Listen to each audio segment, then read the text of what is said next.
Junaid sir से गुजारिश करूंगा कि वो हमारे यूसुफ पाड़ साहब का स्वागत करें।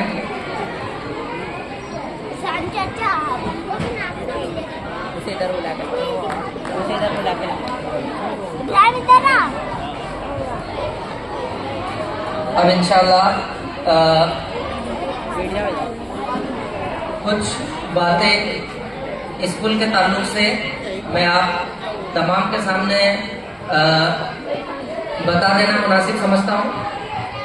जैसे कि हम देख रहे हैं कि आज हम सब यहाँ पर तकवा पब्लिक स्कूल का वार्षिक उत्सव एनुअल फंक्शन के लिए यहाँ पर जमा हुए हैं।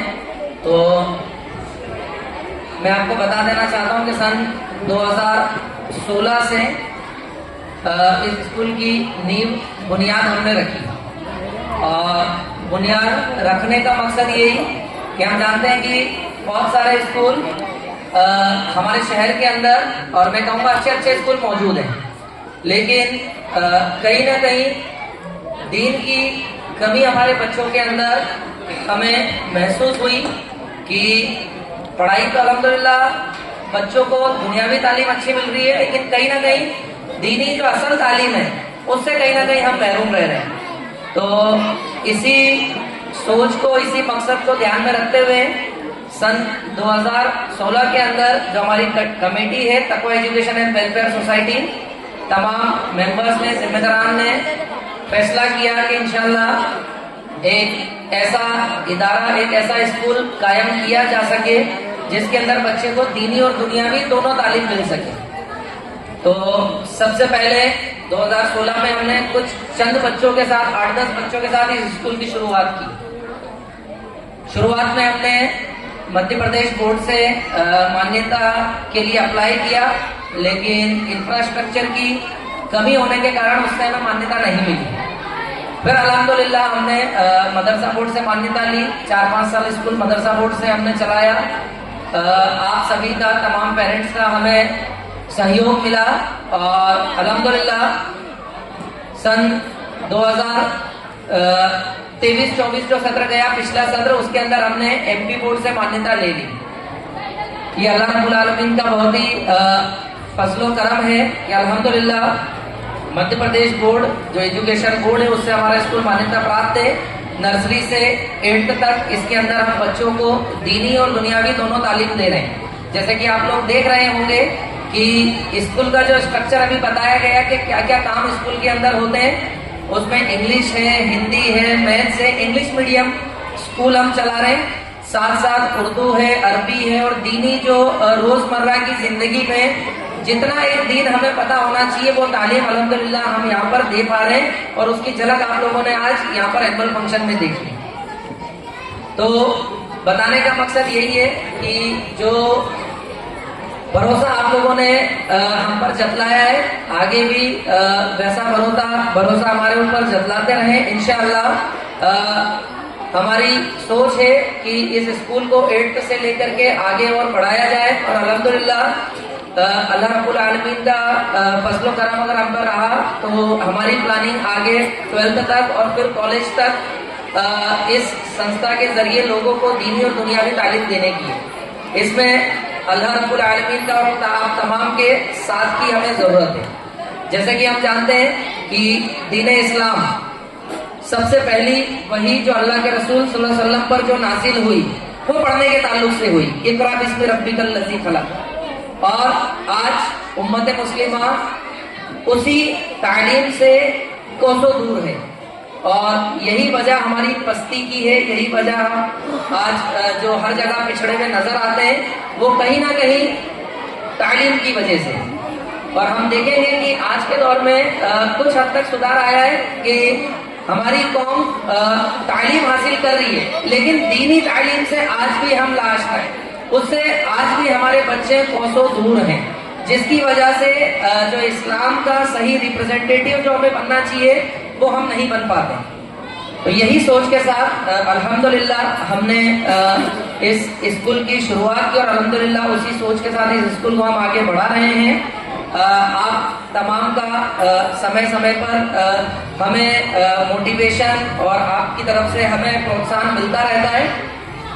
एक और बात, स्कूल जो हम चलाते हैं, स्कूल चलाने में एज ए मैनेजमेंट हम तो हमारी तरफ से हमारा पूरा 100% देते हैं, लेकिन जो कमी देखने में आती है वो पेरेंट्स की तरफ से जो सपोर्ट मिलना चाहिए वो कहीं ना कहीं हमें कम मिलता है। तो मैं आज इस मंच के माध्यम से आप तमाम से खुसूसी गुजारिश करूंगा कि स्कूल की तरफ से जो भी बातें या जो भी इंस्ट्रक्शंस आप लोगों को दिए जाते हैं वो स्कूल के बेहतर चलने के लिए, उसकी बेटर फंक्शनिंग के लिए बताए जाते हैं। अगर स्कूल अच्छे से चलेगा तो अल्हम्दुलिल्लाह जो सोच हम लेकर के चले हैं वो सोच हम बच्चों में डाल पाएंगे। उसके अंदर जैसे बार बार टीचर्स की तरफ से जो शिकायत बताई जाती है कि एक तो बच्चे की इरेगुलरिटी है, बच्चा रेगुलर स्कूल नहीं आता है, और इसके अंदर मैं समझता हूँ कि सबसे ज्यादा जो जिम्मेदार है वो पेरेंट्स हैं। हर छोटी बड़ी बात पर बच्चे को वो छुट्टी करवा देते हैं। नाना नानी के बच्चे चले गए, कहीं चले गए, जाना जरूरी है हर जगह, लेकिन कई बार ऐसा होता है कि किसी चीज को हम रोक सकते हैं, वहां भी हम नहीं रोकते, हम बोलते हैं कि चलो कोई बात नहीं, आ जाओ। यानी एक जो महत्व स्कूल को देना चाहिए वो महत्व हम स्कूल को नहीं देते। तो कहीं ना कहीं इसके कारण क्या होता है, बच्चा भी लापरवाह हो जाता है। हम हमारी सोच बच्चे के अंदर डाल रहे हैं कि तालीम की कोई अहमियत नहीं, अपनी मन मर्जी करो, जबकि होना ये चाहिए कि बिल्कुल लास्ट स्टेप हम उसको बनाए कि हाँ बिल्कुल ही जाना जरूरी है, उसके बिना काम नहीं चलेगा। तो जाने की मनाही नहीं है, काम सबको आते हैं, सबको करने पड़ते हैं, लेकिन हम देखें कि उसके बिना अगर काम चल सकता है तो चलाएं। बच्चे की उपस्थिति स्कूल के अंदर हम ज्यादा से ज्यादा दर्ज करने की कोशिश करें, तभी जाकर के बच्चा जो है, जो पूरी बात हम उसको बताना चाहते हैं वो उस तक पहुंच पाएगी, और तभी जाकर के हमारा मकसद जो है हल हो पाएगा। रेगुलर जो मीटिंग्स वगैरह होती है उसके अंदर पेरेंट्स को बुलाया जाता है तो बड़ी जोर जबरदस्ती करनी पड़ती है कि नहीं आपको आना ही पड़ेगा, बार बार फोन करना पड़ता है। तो इसकी आप अपनी जिम्मेदारी समझेंगे कि ये अगर आप चाहते हैं कि वाकई आपका बच्चा अच्छी तालीम हासिल करे तो ये आपके ऊपर फर्ज है कि जब भी स्कूल की तरफ से आपको बुलाया जाए आप स्कूल जाए।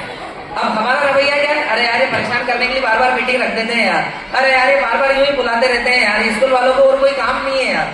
अरे स्कूल वालों के पास बहुत सारे काम है, लेकिन वो सारे कामों को साइड में छोड़ करके उन्हें पता है कि जब तक पेरेंट्स से नहीं मिलेंगे तब तक बच्चे की असल रिपोर्ट और उसकी जो हम प्रोग्रेस चाहते हैं वो नहीं हो पाएगी। तो इस चीज को हम अपने जहन में डालें।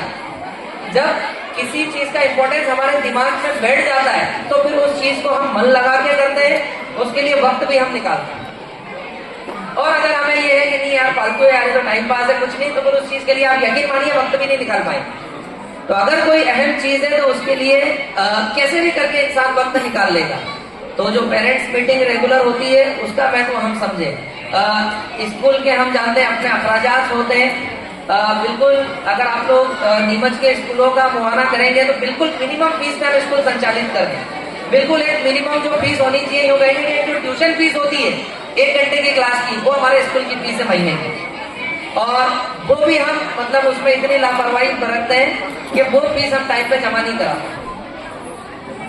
तो ये हमें सोचना चाहिए, हर संस्था हर जगह जो कहेंगे कि पैसा उससे जुड़ा हुआ है, तो कोई भी काम हमें करना है उसके लिए हम जानते हैं कि पैसे की जरूरत लगती है। और एक्स्ट्रा आप लोगों से हम नहीं मांग रहे, लेकिन जो स्कूल की फीस है बराए मेहरबानी आप तमाम से गुजारिश है कि उसको हम वक्त पर जमा कराएं, वरना उसके कारण स्कूल की फंक्शनिंग के अंदर बहुत सारी जो समस्याएं हैं वो खड़ी होगी। तो इन बातों का आप लोग ध्यान रखें। और अल्हम्दुलिल्लाह जैसे कि जब भी मुझे बोलने का मौका मिलता है तो मैं यही बात कहता हूँ कि हम हमारी तरफ से कोशिश पूरी कर रहे हैं, लेकिन अगर आपको लगता है कि अभी भी ये चीज की कमी है स्कूल के अंदर तो वो आप बिल्कुल आकर के हमें बताइए। आपका इस्तकबाल है, आपके मशवरे के ऊपर बिल्कुल विचार किया जाएगा और इंशाल्लाह सुधार की गुंजाइश होगी तो सुधार भी किया जाएगा। तो यही तमाम बातों के साथ मैं अपनी बात खत्म करता हूँ, लेकिन इस चीज को हम ध्यान रखें कि दीनी और दुनियावी तालीम हम हमारे बच्चे को जरूर दिलाएं। जब तक तालीम नहीं होगी, यानी तालीम ही वो चिराग है जो हमें अंधेरे के अंदर उजाले की तरह हमारे लिए चिराग की तरह काम करेगा, वरना ये होता है ना कि जो जैसा बोलेगा हम वैसे ही चल देंगे, खुद की कुछ सोच समझ हम नहीं कर पाएंगे। कुरान का एक और जो लफ्ज खुद कुरान ही में बोला गया वो है फुरकान, और फुरकान का मतलब होता है फर्क करने वाला, हक और बातिल के दरमियान फर्क करने वाला, यानी क्या सही है क्या गलत है इसके अंदर फर्क करने वाली जो किताब है वो कुरान करीम है। और आज उसको हमने साइड में रख दिया है। और वजह यही है कि आज हम जो कहना चाहिए कि जिन कामों को नहीं करना चाहिए वो काम आज हम करते हैं, और जिन कामों में हमें बढ़ चढ़कर हिस्सा लेना चाहिए उन कामों से हम दूर हो गए, क्योंकि जो फर्क करने वाली चीज है, सही गलत की पहचान करने वाली चीज है, उसको हमने छोड़ दिया। तो हमने गलत को सही समझ लिया और सही को गलत समझ लिया।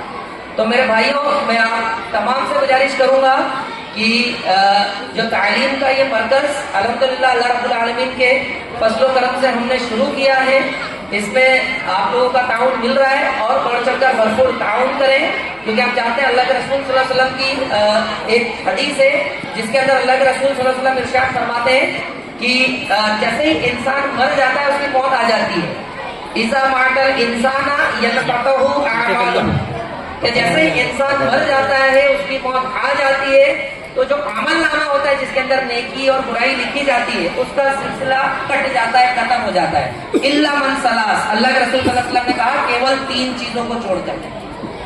सबसे पहली चीज क्या है? सदकाए जारिया। सदकाए जारिया हमने किया हो, मस्जिद मदारिस हमने बनवाए हो, किसी नेक काम के अंदर हमने पैसा लगाया हो। दूसरा, नेक औलाद। नेक औलाद हम जानिए इतनी बड़ी नेमत है कि हम कब्र में होंगे वो हमारे लिए दुआ करेगी, इंशाअल्लाह वहां भी हमारे दर्जात बुलंद होते रहेंगे। तो नेक औलाद कब बनेगी? जब हम उसको अच्छी तालीम देंगे, और ये वो तालीम का मरकज है जहां से हम हमारी औलादों को नेक बना सकते हैं। तीसरी चीज, वो इल्म जो लोगों के लिए नफा बख्श हो, वो काम भी अल्हम्दुलिल्लाह इस स्कूल के जरिए हम कर रहे हैं। तो आप तमाम से गुजारिश है कि बढ़ चढ़कर आप लोगों ने हमारा ताउन किया है, आगे भी ताउन करते रहे। इन्हीं बात से मैं अपनी बात को खत्म करता हूँ। अस्सलामु अलैकुम व रहमतुल्लाहि व बरकातुहू।